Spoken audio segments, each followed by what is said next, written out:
안녕하세요. 멸묵상. 오늘은 전도서 12장 1절부터 12절 말씀입니다. 전도서의 마지막이네요.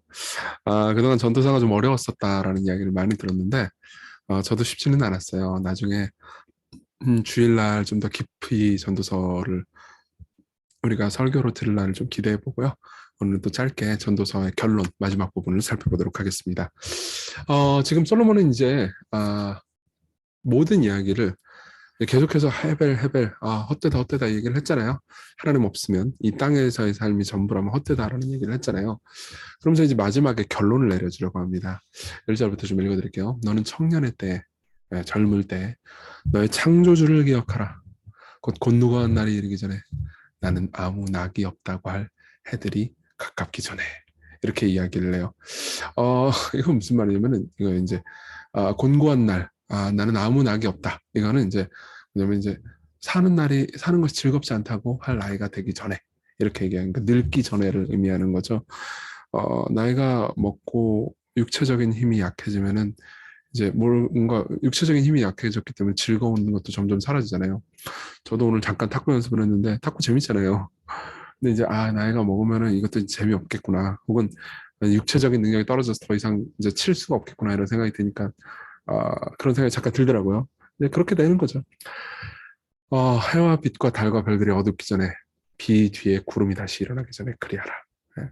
이거는 이제 무슨 의미냐면은 이제 마찬가지로 늙기 전에라는 말인데 이 늙기 전에가 단순히 그러니까 육체적으로 늙기 전에를 의미한다기보다는 이제 결국은 심판이 오기 전에 하나님의 심판이 임하기 전에라는 의미입니다. 왜냐하면 해와 달과 빛과 별이 어두웠다라는 것은 마지막 날 심판을 상징하는 은유거든요.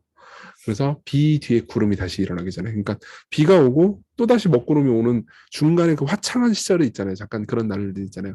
그 시간을 청년의 날로 얘기해 주는 거죠. 그 시간에 그리해라, 창조주를 기억해라.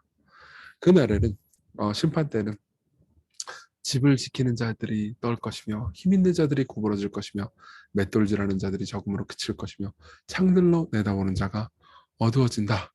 무슨 말입니까? 점점 이제 힘이 약해지고 그리고 힘 있는 자들이 구부러지고 그리고 맷돌질하는 자들이 이제 적다.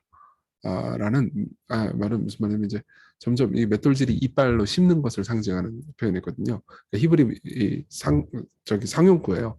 근데 이가 서서히 빠져서 이제 씹지도 못하고 그리고 창들로 내다보는 자가 어두워진다. 그러니까 눈이 침침해진다. 이런 의미예요. 그리고 길거리 문들이 닫혀질 것이며 맷돌 소리가 적어질 것이며 무슨 말이냐면 귀가 안 들린다는 의미입니다. 예. 그리고 새 소리로 말미암아 일어날 것이며 새벽같이 일어나게 되는 거죠. 그렇죠?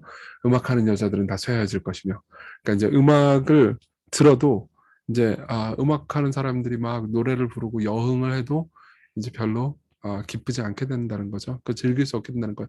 그러니까 이게 솔로몬 본인이 이게 다 누려봤잖아요. 근데 늙고 나서 모든 것들이 허무하다고 느끼고 있는 겁니다.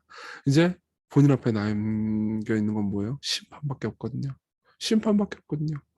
그런 자들은 높은 곳을 두려워할 것이며 높은 곳을 두려워한다는 것은 물리적으로 높은 곳을 두려워한다는 의미이다 하지만 더 이상 높은 곳까지 올라가려는 열정도 없어요. 길에서는 놀랄 것이며 쓰러질까 봐 자기가 건강을 잃어버릴까 봐 길거리 걸어가는 것도 무섭습니다. 살구나무가 꽃이 필 것이며 이거는 이제 검은 머리가 파뿌리 된다라는 의미예요. 그러니까 늙게 된다는 거예요. 메뚜기도 짐이 될 것이며 가벼운 것도 힘들어요. 정욕이 그치리니 이는 사람이 자기의 영원한 집으로 들어가고 조문객들이 거리로 왕래하게 됩니다. 그러니까 솔로몬 스스로가 늙고 나서 자기가 어리석게 살아온 과거를 통렬하게 반성하고 있는 겁니다. 은줄이 풀리고 금그릇이 깨지고 항아리가 샘곁에서 깨지고 바위가 몸을 위해서 깨지고 그러니까 자기가 모았던 모든 재산들이 별 의미가 없게 된다. 이렇게 된다는 거예요. 이렇게 되기 전에 나처럼 어리석게 살지 말고 창조주를 기억하라. 나는 교만했다. 흙은 여전히 땅으로 돌아가고 자기가 육체가 흙으로 지어졌잖아요. 땅으로 돌아갈 거고 영은 그것을 주신 하나님께로 돌아가기 전에 기억하라. 그러면서 헛되고 헛되다 모든 것이 헛되다. 그러면서 자신의 삶을 한탄하는 겁니다. 그래서 이제 마지막 결론을 내립니다. 전도자는 지혜자여서 솔로몬 스스로는 여전히 백성에게 지식을 가르쳤고 또 깊이 생각하고 연구하여 자문을 많이 지었으며 전도자는 힘써 아름다운 말들을 구하였나니 진리의 말씀들을 정직하게 기록하였느니라. 이건 무슨 말이냐면 스스로 한편으로는 그렇게 엉망으로 살면서도 또 다른 한편으로 말씀 연구는 참 많이 했거든요. 그러니까 목사들이 이러기가 쉬워요. 스스로는 엉망으로 살면서도 말씀 연구는 또 정직하게 많이 하는 거죠. 예. 이거 무의미하냐? 무의미하진 않아요. 왜냐하면 지혜자의 말씀들은 찌르는 채찍들 같고 회중의 스승들의 말씀을 잘 받긴 못 같으니 이거 하나님께로부터 온 거예요. 아주 좋은 것들이에요. 이걸 잘 지키면 좋아요. 근데 경고를 합니다. 야, 아들아, 이것으로부터 경계를 받아라. 많은 책들을 짓는 것은 끝이 없고 많이 공부하는 것을 몸을 피곤하게 하느니라. 공부하지 마라. 뭐 수험생들이 이거 듣고 위로받고 이런 의미가 아니에요. 그러니까 이 모든 말씀들에 대해서 지혜들에 대해서 깨닫기만 하고 실천하지 않는 것은 어리석다라는 거예요. 말씀 네가 아무리 잘 알면 뭐하니? 삶은 유한하단다. 네가 네 모든 내용 다 알 수 있을 것 같니? 그렇지 않다는 거죠. 일의 결국을 다 들었으니 하나님을 경외하고 그의 명령들을 좀 지켜라. 이게 우리가 살아가야 되는 이유다. 우리 인생은 유한하고 짧다. 왜? 하나님은 모든 행위와 모든 은밀한 일을 선악간에 심판하실 것이기 때문이에요. 예. 여기 책이 많습니다. 저도요. 저는 지식력이 많기 때문에 이게 다 읽고 싶거든요. 그래서 또 도움이 되겠죠. 설교할 때나 여러분들을 도울 때. 그러나 제가 이런 거 맨날 읽기만 하고 여러분들 만나지도 않고 사랑하지도 않고 설교도 안 하고 그럼 무슨 의미가 있겠습니까? 여러분들을 돕고 섬기고 위해서 기도하지 않는다면 무슨 의미가 있겠습니까? 그렇죠? 결국 전 심판대 앞에 서게 될 거예요. 우리 적용해 볼까요? 여기서 말하는 젊음, 청년 있잖아요. 청년의 때 이거는 모든 상황, 사회, 관계, 문화 등의 젊은 시절, 즉 자신감 있고 힘이 센 시절을 의미해요. 여러분 이 이야기를 듣고 있는 여러분들이 나이가 드신 분이라 하더라도 은퇴하고 나서 내가 새로운 일을 시작했어. 그럼 그때 젊음이 시작돼요.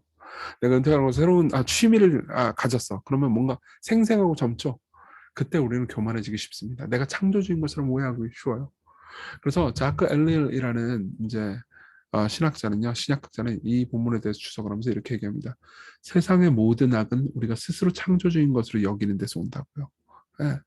우리가 젊음을 통치할 수 있을 것 같을 때, 모든 날들이 늘 푸르를 것 같을 때, 지금의 젊음이 내일도 내가 살아있을 거라고 확신할 수 있을 것 같은 젊음을 가질 때, 그때 우리는 교만해진다는 거죠.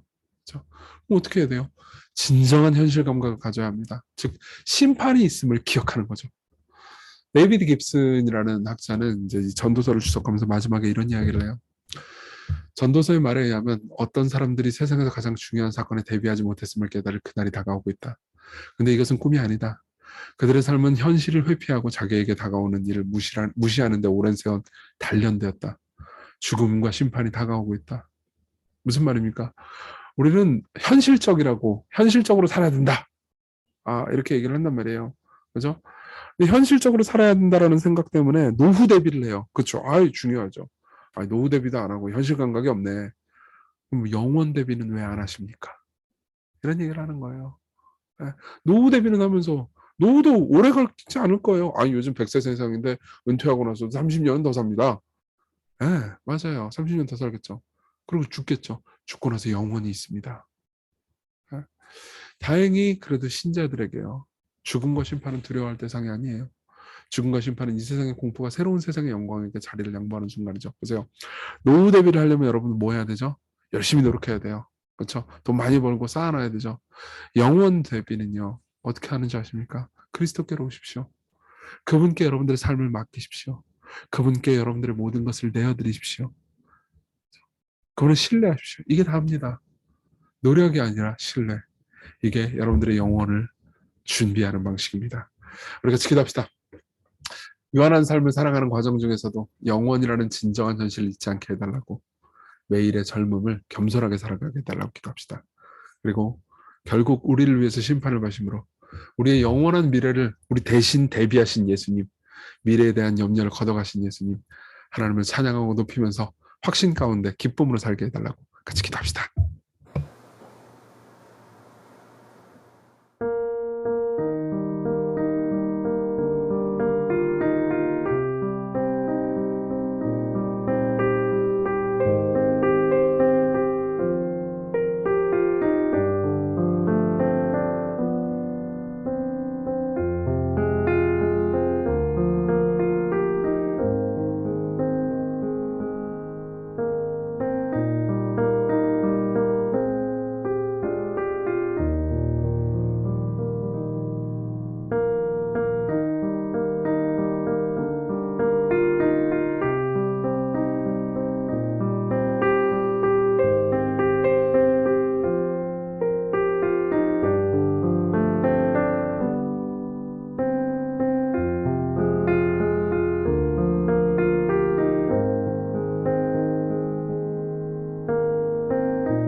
네, 기도하겠습니다. 하나님 아버지, 우리의 삶에 마지막에 있음을 늘 기억하게 하소서.